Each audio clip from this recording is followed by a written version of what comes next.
कहते हैं जो अपने पति को पतन से बचाए वही एक पतिव्रता होती है। पतिव्रताओं के लक्षण क्या होते हैं, पतिव्रताओं का कर्तव्य क्या होता है। माता बहनों, ये विषय तो आपके ऊपर ही चल रहा है। आपकी शादी हो गई, आपका विवाह हो गया, आपके माँ बाप ने जिसके हाथों में हाथ दे दिया उसी दिन से वही आपके लिए आपका पति जो है देवता के समान है। आपने माता सीता का प्रसंग सुना होगा, आपने माता अनुसुईया का प्रसंग सुना होगा। कैसी कैसी पतिव्रताएं हुई जिनने और किसी की पूजा नहीं की, जिन्होंने किसी की पूजा ना कर करके अपने सिर्फ पति को ही पूजा, पति को ही देवता माना था। आज देखो संसार उनके गुणगान गा रहा है। थोड़ी देर पहले मैंने पूछा था कौन माता अपने पति के पैर स्पर्श करती है। आप करती हो? गर्दन को यूं हिला देती है। हमको तो पता नहीं है करती है कि नहीं करती है। शादी के बाद में पति ही उसका परमेश्वर होता है। पीछे वाले भक्त बताएंगे कि आपकी पत्नी आपके चरण स्पर्श करती हैं, हाँ या ना? हाँ या ना? हाथ तो हिलाई दो, हाँ या ना? नहीं करती? बताओ, ये तो बड़ी विचित्र बात है।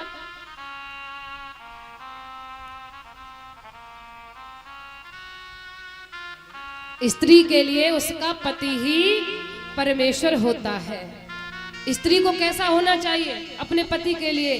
कार्येषु मंत्री करुणेषु दासी भोज्येषु माता शयनेषु रम्मा। कार्य करने में हमेशा खड़ी रहे अपने पति के सामने, दासी के समान हर समय। भोजन कराए, बड़े प्रेम से कराए। पति जब बाहर से चल करके आए, कुछ काम करके आए तो मुस्कुराती रहे, कमल के समान चेहरा खिलता रहे। स्त्री को कैसा होना चाहिए? कभी भी अपने पति को छोड़ करके दूसरे पराये पुरुष का कभी अपने मन में चिंतन भी नहीं करना चाहिए। वही एक सच्ची स्त्री कहलाती है। और पतिव्रता पहले से ही बनना पड़ता है। ये नहीं कि तुम आज से और कल से ही पतिव्रता बन जाओ, हैं? कहीं किसी दिन ऐसा तो करना मत। एक माता थी और एक माता पतिव्रता थी। पतिव्रता स्त्री में बहुत बड़ी शक्ति होती है। अब वो माता धान कूट रही थी। अचानक से उसका पति जो है खेत से काम करके घर पे आता है। पतिव्रता स्त्री थी, एक पड़ोसी पास में बैठी हुई थी। और जब काम करके जब घर पे आता है तो बेचारी वो धान कूट रही। और पति ने आकर के कहा, देवी पानी शब्द पूरा कह नहीं पाया, इतने में तो जो धान कुटना होता है ना, और उस मूसल को ऊपर छोड़ दिया। महाराज वो नीचे नहीं गिरा, उसके पतिव्रत धर्म में इतनी बड़ी ताकत, अब वो ऊपर की ऊपर लटका रह गया। वहीं की वहीं छोड़ दिया और दौड़ करके गई, पति को बिठाया और सर्वप्रथम अपने पति के लिए पानी लेके गई है। पड़ोसन बैठी रही, चमत्कार हो गया महाराज आज तो। अरे बहन तू कैसी, तूने ये क्या कमाल किया? तूने तो मूसल को ही ऊपर लटका दिया है? वो कहने लगी, बहन देख सुन, मैं एक पतिव्रता स्त्री हूं। मेरे अंदर वो शक्ति है कि मैं जो चाहूं वो कर सकती हूं। पड़ोसी ने बोली, चलो आते तो हो, पतिव्रता बनेंगे। अब पड़ोसी चल दी। और दिन से तो पति को सुबह से शाम तक चैन नहीं लेने देती। और दूसरे दिन जाके बोली, सुनो तुम ऐसा करना, खेत पे जाना, हल चला के आना। भैया सीटी बंद करो। खेत पे जाना, हल चला के आना और आकर के आप मेरे से पानी मांगना और मैं आपके लिए पानी दूंगी। अब पति बोला, न जाने आज किसने से इतनी सुंदर शिक्षा दे दी है। सुबह से शाम तक गाली देते होश नहीं खाती और आज हमारी सेवा करने के लिए बोल रही है। पति बड़ा प्रसन्न हुआ, भाई ये तो किसी ने बड़ी बढ़िया शिक्षा दी है। चल दी और जाकर के बैठ गई।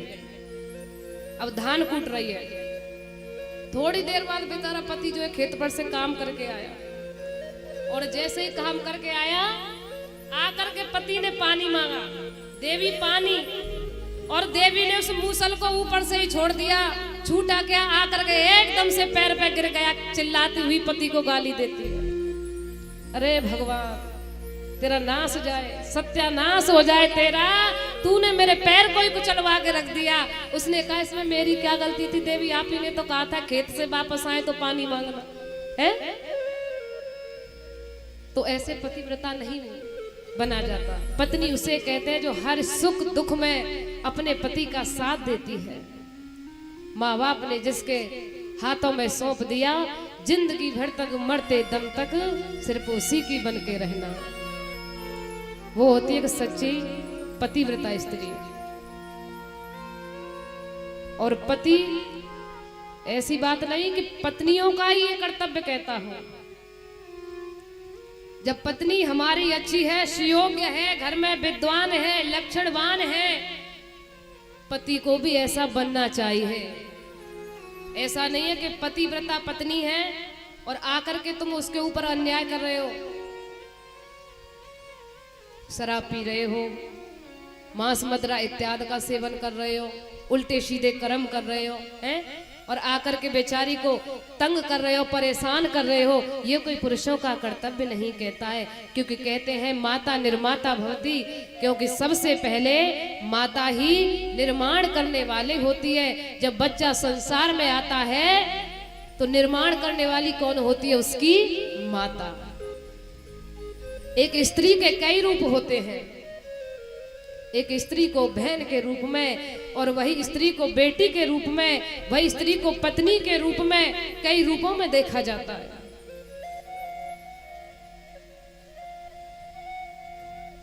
इसलिए कभी तंग नहीं करना चाहिए। अब लोग कहते हैं कि रामायण में चौपाई आती है कि ढोल गमार शूद्र पशनारी और शकल ताड़ना के अधिकारी। बहुत से लोग जो इस चौपाई का बहुत गलत अर्थ निकाल लेते हैं।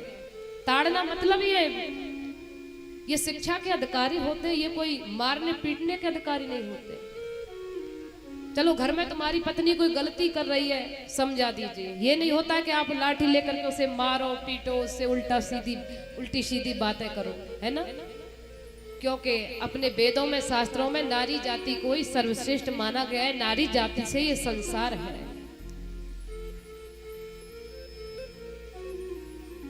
पति और पत्नी दोनों जो है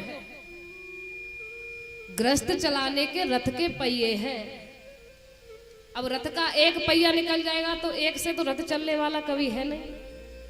रथ तो दोनों पहिए होंगे जब ही मिलकर के चलेगा। तो पति पत्नी जब गृहस्थ में दोनों सुयोग्य होंगे, विद्वान होंगे, अच्छी प्रकार भली भांति चलेंगे, तभी आपका गृहस्थ जो है चलेगा। आज सुनीति जो है ये पतिव्रता स्त्री है। पति से कहती है महाराज मेरे कोई संतान नहीं है, आप बड़े दुखी रहते हैं, मैं आपको कोई भी सुख नहीं दिला सकी, मैं एक ऐसी पत्नी हूं, धिक्कार है मेरे लिए। महाराज आप अपना दूसरा विवाह कर लीजिए, शायद हो सकता है कि उसके संतान हो जाए और आपका वंश आगे चल जाए। महाराज मना करते हैं, देवी तुम ये कैसी बातें कर रही हो?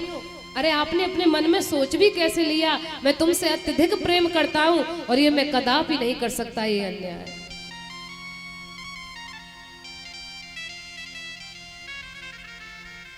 लेकिन देवी कहती है मुझे पता है कि तुम्हारे ऊपर कितना कष्ट है।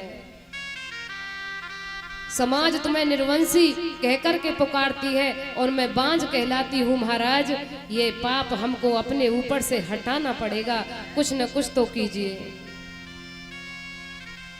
क्योंकि कहते हैं धीरज धर्म मित्र और नारी, आपत काल परखे उचारी, वृद्ध रोम बस जड़ धनहीना और अंध बधिर क्रोधी अति दीना। महाराज मैं तुम्हें एक बात बताऊं, धैर्य धर्म मित्र और स्त्री इन चारों की परीक्षा महाराज विपत्ति काल के समय होती है। स्त्री के लिए उसका पति वृद्ध रोगवश जड़ धनहीना, या वो वृद्ध हो, या रोगमय हो, या वो मूर्ख हो, या वो धनहीन हो, या वो अंधा हो, कैसा भी हो, वो पति जो है उसके लिए देवता है, भगवान के ही समान है। तुलसीदास जी कहते हैं यदि स्त्री जो है ऐसे पति का अपमान करती है तो वो इस लोक में तो दुख प्राप्त करती है और अंत में जाके वो नरक की गामी होती है, कभी भी वो सुख प्राप्त नहीं करती।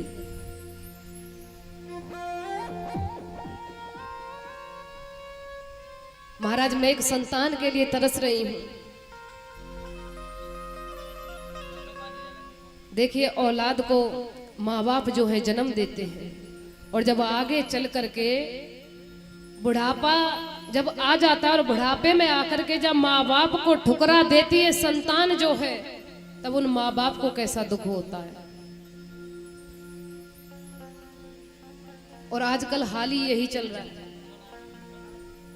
आजकल के बच्चों की शादी हुई और शादी होने के पश्चात माँ बाप को घर से अलग कर दिया। जो महल जन्म जन्म से मेहनत करते करते करते करते हार गए, सारा दाम, सारा रुपया, सारा धन खर्च कर दिया, हवेली बनाकर के खड़ी कर दी अपनी संतान के लिए, और वही संतान आज उंगली पकड़ करके घर से बाहर निकाल देती है। और हालात क्या बन जाते हैं, या तो वृद्धाश्रम में चले जाओ और या नहीं फिर कहीं झोंपड़ी डाल करके रहो।